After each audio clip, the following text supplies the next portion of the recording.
This is last evening. You find yourself as the tavern keeper at a tavern considered little more than a dive in the city of Dunas. Before you sits an alchemist, wealthy, sad, more than a few drinks in. Alright, I'm gonna talk and you're gonna listen. Alright? Alright.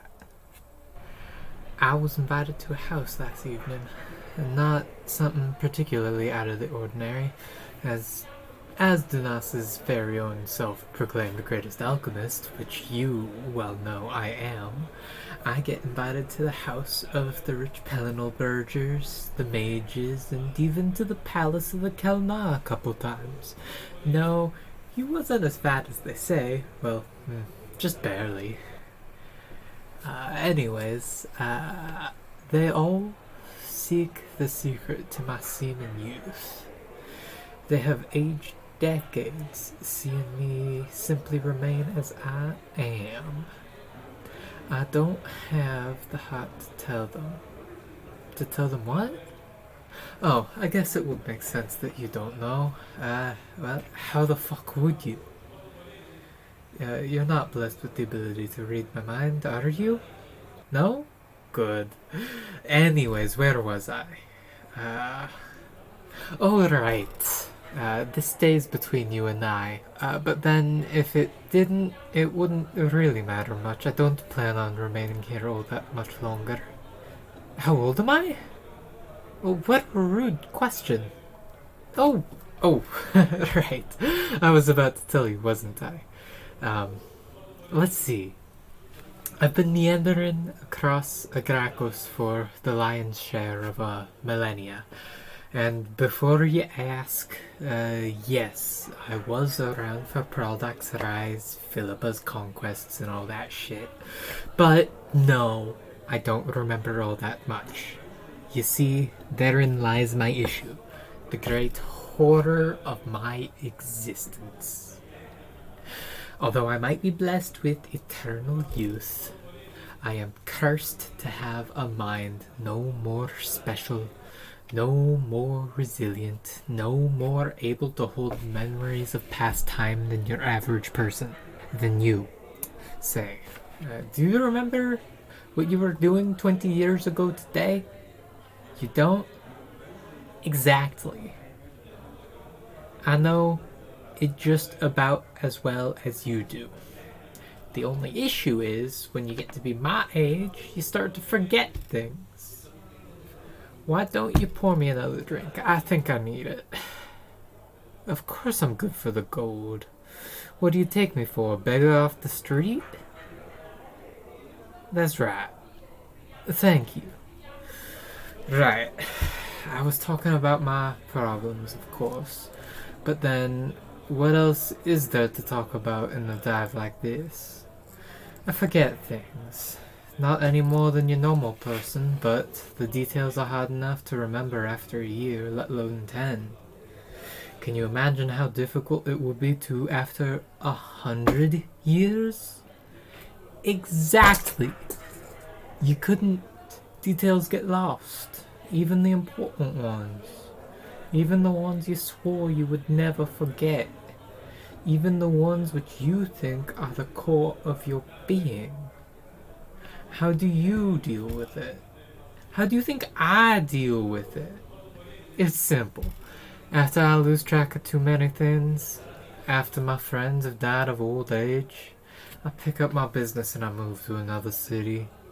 I start over as a wealthy alchemist, I build my business, and eventually I leave again.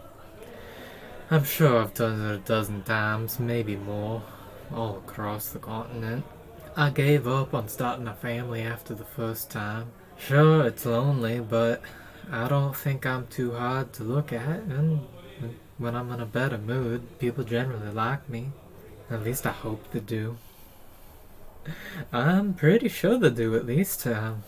But at this point, it gets hard to tell sometimes.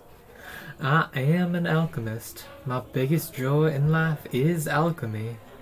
I'm not a member of the guild, of course. I tried for a while, but it got to be a hassle. Well, now I carry with me a writ of practice with the Imperial seal on it. So, they're as likely to stop me as Lunala is to rise from the dead. But, you ask how I got it? Don't. Anyways, important things, they slip from my memory. Must never be seen again. Do you know how painful that is? How utterly depressing? Sorry, I don't mean to be hostile. It's just, yeah, I think another drink would be good. Who invited me to dinner last night? Oh yeah, that would be Ricardo Dellis, the merchant who lives in a grand estate overlooking the Pelennor fields in the in the Noble district. With his own private field. Yeah, that one. He and I have been exchanging letters for some years now. He often stops by my shop, and we have often walked through the market together. Well, at least a handful of times. But, the old man is a private bastard, paranoid, and supremely protective of his collections. What does he collect? Well, antiquities, of course. Trinkets from times long past, tapestries preserved in dust, bones of the forgotten dead. Pretty much anything older than anybody has ever met. Well, maybe except for me, but I was shocked to receive a letter from the messengers inviting me to join him for dinner in his estate. Needless to say, I was incredibly interested to see the interior of the elusive man's house. He lives alone now. His daughter took over running the family business and his wife died a few years ago. I was sure he was just inviting me in to ask a favor, but I figured it would be worth the risk. I was just too damn curious. When I got there, he had a simple meal cooked by his only servant working in the kitchens. Not a slave, mind you, a servant. And it was a plain meal, but God's was it good. It reminded me of my childhood. Wait. Does that mean I remember my childhood? I know some things about it. I know I'm from Dunas. I know I grew up here. My accent, you see, no matter how many times I tried to shake it, no matter how many times I try to have put on another, I've never been able to. I used to hate being perceived as a foreigner, But I've learned to use it to my advantage. To use it to my advantage when starting up a business. Of course, that doesn't work here, but it's a hometown advantage. And I have something of a muscle memory of it here. Even though I don't remember much of my first life, much of the first 60 years of me living here. Something deep within me does. Or perhaps it's better to say I didn't remember. Well, before dinner last night. Yeah? Another drink? Yeah. Thank you. After dinner last night, he told me he had something to show me. A tapestry, he thought, depicted an ancestor of mine. Take a guess. Yup. As we walked through the estate to one of his many, many galleries, he told me how it was rediscovered rolled up in a storage at the Cal's palace, and was gifted to him. What? Yeah, of course he's friends with the Calcal. He's the wealthiest merchant in the city. As we walked, he told me he thought it was a representation of a scene rarely depicted in Dunian artwork. The alchemist's wife, giving her the elixir of youth, saving her from a mortal wound. It's a sad story, and Dunians prefer more jovial subjects for their artwork, but it is a part of the city's folklore, and I'm certain you've heard the tale. Yeah, exactly. You're catching on. When I saw the tapestry, I was struck with horror, and then struck nearly to tears. It was like looking in a mirror, a portal back in time. The scene was dramatized and exaggerated, but just as it is in a few other depictions I've seen. But something was different about this one. You know how I said I forget things after a century? After 3, I couldn't remember her face.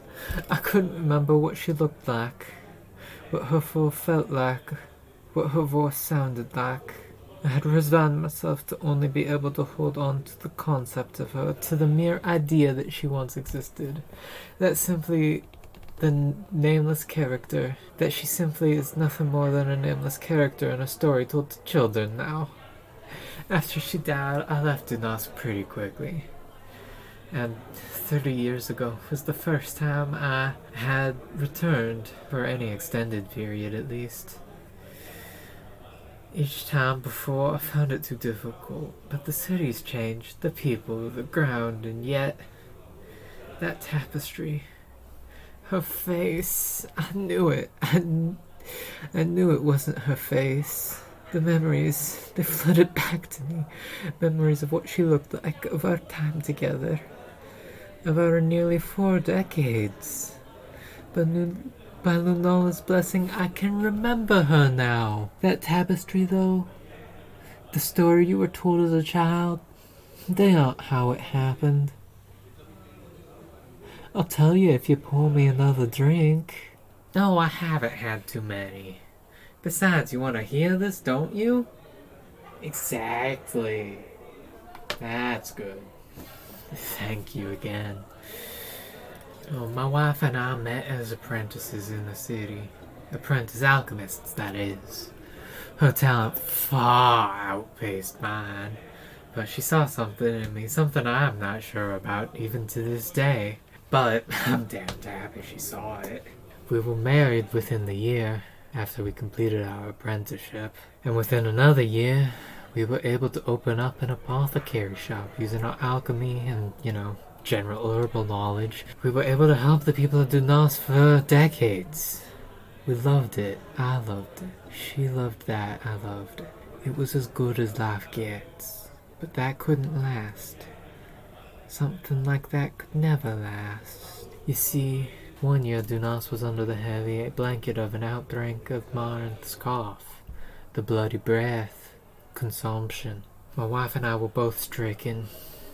She's the one that, really taught me alchemy, She was a prodigy, a savant in the alchemical arts. And I was simply average. We had...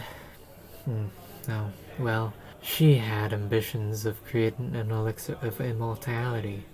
She was damned close. But the sickness dramatically moved up her timeline. She worked as her body fell apart as we both slowly died. I kept up the business, creating tinctures and formulas to ease the pains of the people of Dunas. But in the end, I was the one laying in her bed, unable to rise, resigned to my fate. She was only a day or so off from finishing the elixir. Only a day or so off. The next day, as I struggled to draw breath, she stumbled over to the bed, a soft smile on her face, offering me a cup of water. Of course I took it. Only it was no water. It was bittersweet, quickly presaging a numbness which overwhelmed my whole body. I thought it was a mercy that she'd given me a concoction of distilled pill and all, that she killed me so I wouldn't suffer.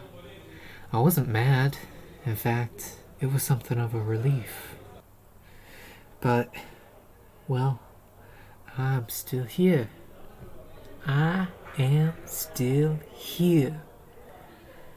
That was my first thought when I opened my eyes once more. Lungs clear of the cough, joints free of the aches and of age, vision clear of the clouds of time. I found her, a smile on her face, sitting motionless in the chair across the room. I saw myself in a mirror. I was as I have been 40 years before. It was frightening. It was surreal. It was a few days. I packed up her notes, our notes, and as much money as I could carry. Then I slipped out of the city. And, I've been living as you see me since. Once I realized the curse that is a mortal's memory in an immortal's body, I hid the formula. Perhaps one day someone will be good enough to figure it out.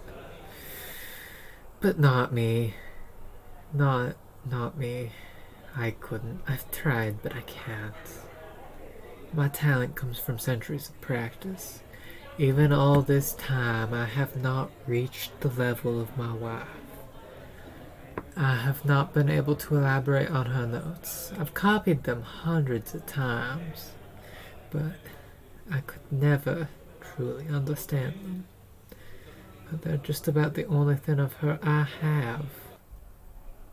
Well, other than this ring. Anyways, I came back here because I thought it had been long enough that perhaps I could start anew. Perhaps something good would come from this. And it did for 30 years. I mean, it did. But by all the gods, I don't know what to do now. Do I enjoy my life? Well, I like to think I do. I thought I'd escaped the loss, that I'd finally moved on. Another drink? Yeah. That sounds good, thank you. The tapestry, it brought so many things back. You know, I think you're right. Perhaps I should return to the old business. Open an apothecary shop, help the people. Not just cater to the nobles who can afford my alchemy. I think you're right. I think she would like that. I think I would like that. I think that in the morning, I'll see about purchasing our old property. It's a tavern now. It's this tavern. Did you know that?